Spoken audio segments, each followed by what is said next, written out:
Fala pessoal, tudo bem? Domingão abençoado para vocês. Bora falar um pouquinho mais de CPMI, que eu tenho informação relevante aqui para vocês agora.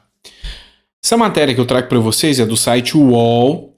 Oposição entra com avalanche de requerimentos na CPMI dos atos golpistas.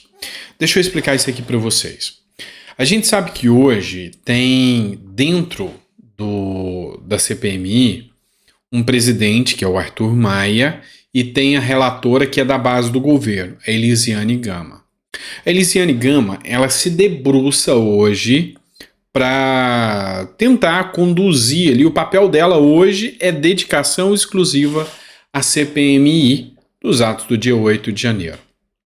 E ela tem a função de tentar barrar a oposição e conduzir ali como relatora. Lógico que não é só ela, tem um presidente também, as ações da CPMI.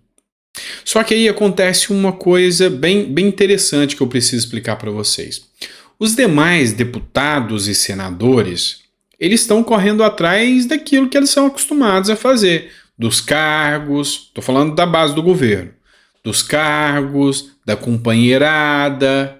E eles não estão tendo tempo ou dedicação. Isso é um problema do governo, Lula, não deles. Eles querem aproveitar para sugar o máximo que o mandato puder dar a eles. Então, o que aconteceu? Nós temos 16 deputados da oposição que estão trabalhando muito contra a Elisiane Gama, que é uma das poucas que está na base do governo ali, efetivamente trabalhando muito dentro da CPMI. Então, só para você entender, dos 10 deputados que apresentaram mais requerimentos, 7 é da oposição. 7. E um deles, da situação, é a Elisiane Gama. Então, eu trouxe a listagem aqui para você entender da CPMI dos atos golpistas, como ficou conhecida aqui pela mídia, né?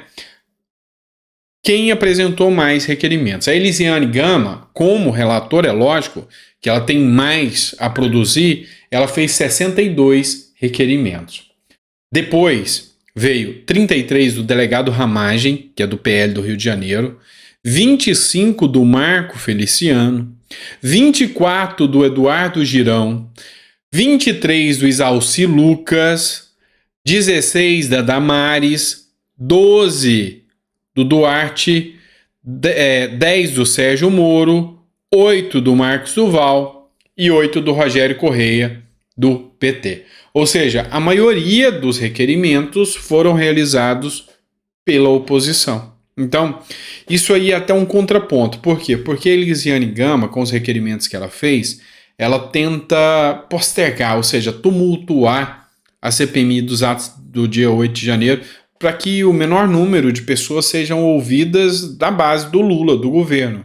E aí a oposição encheu de requerimento que vai ter que ser analisado. E isso é importante se eles continuarem assim, relapsos à base do governo. A oposição, mesmo tendo menos gente, às vezes consegue dominar essa situação aí, tá bom?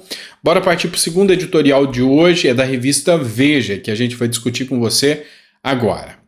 Vamos falar do Flávio Dino novamente. O título é: Flávio Dino sofre efeitos da superexposição e incomoda até aliados de Lula. Briguem, tá? Briguem, porque eu quero ver o que vai acontecer. Se no Congresso o ambiente está hostil para todos, para o Flávio Dino em especial está mais complicado. Por quê? Porque dizem as más línguas do editorial que eu trouxe aqui para vocês, tá?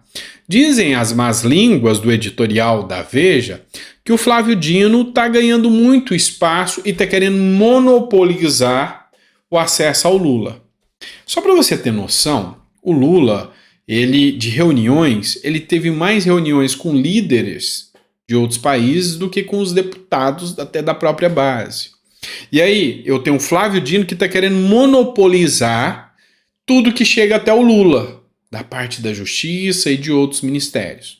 E de outro lado, eu tenho um outro ministro que também está sendo achincalhado e já tem até pedido para que ele caia fora da história, que é o Rui Costa. E aí, os dois, Dino e Rui Costa, já começaram a trocar farpas. E alguns dizem que até publicamente já rolou até palavrão entre os dois no meio aí do Palácio do Planalto. E assim, quando começa a ter jogo de ego muito grande, o negócio começa a ficar feio. E aí, agora tem duas novidades em relação ao Flávio Dino. Uma delas, Flávio Dino está contando que vai ser o sucessor do Lula para a presidência. E a parte da oposição mais radical, mais petista raiz, tá pé da vida com Flávio Dino por causa disso. Então, tem gente que está dizendo que Flávio Dino é um forte sucessor do Lula. E a base da oposição tá pé da vida com isso. E não tá gostando da situação do PT, não tá gostando nada disso, e nem o ministro Rui Costa. Há outros que já dizem que Flávio Dino tá de olho na cadeira do STF.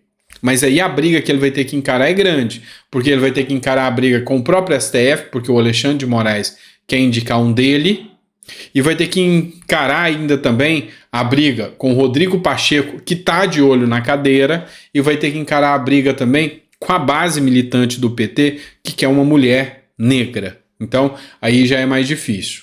Ou não, né? Porque encarar também a oposição, a substituição do Lula aí, ou seja, encarar, caso Lula não chegue lá, um segundo mandato, é muito querer da parte de Flávio Dino, ou seja, ego inflado demais, beleza? Bora trazer outro editorial para vocês agora do jornal Metrópolis, ou seja, repetindo aquilo que eu já tinha falado para vocês, tá? Então, para quem me acompanha sabe que a gente já está trazendo as informações horas antes para vocês. Seguinte, Deltan Dallagnol é aconselhado a deixar o país. O ex-deputado Deltan Dallagnol foi aconselhado na última sexta-feira a deixar o país depois de ter o mandato cassado pelo Tribunal Superior Eleitoral. O ex-procurador da Lava Jato agora pode ter que devolver quase 3 milhões aos cofres públicos.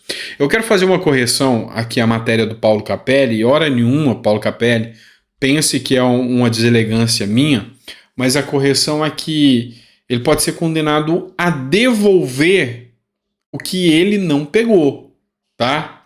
Porque quando você fala, vai devolver 3 milhões, não, ele não pegou 3 milhões. Deixa eu explicar a situação para vocês, só para vocês entenderem.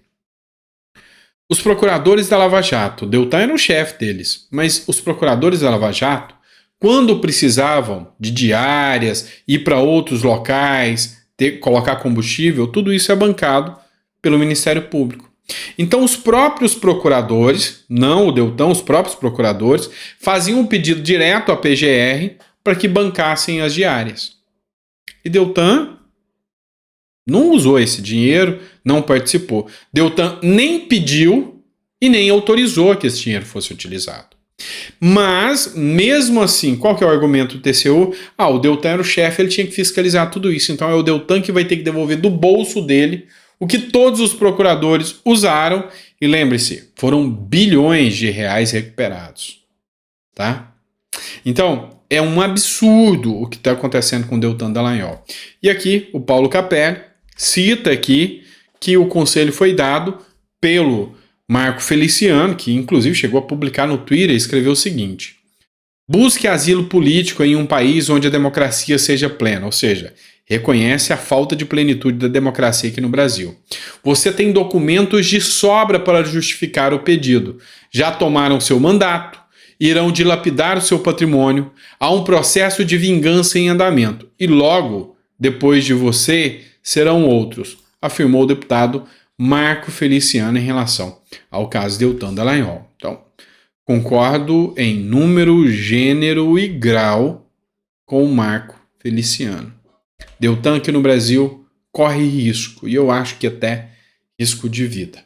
Bom, obrigado por ter ficado até o final do editorial. Se você gostou, deixa no comentário que gostou. É sempre um prazer ter você aqui. E se puder me ajudar, compartilha esse vídeo, manda para mais pessoas, dá o like aí. É sempre importante a sua participação, tá bom? Obrigado, fiquem com Deus. Volto ao meio-dia com mais um editorial para vocês.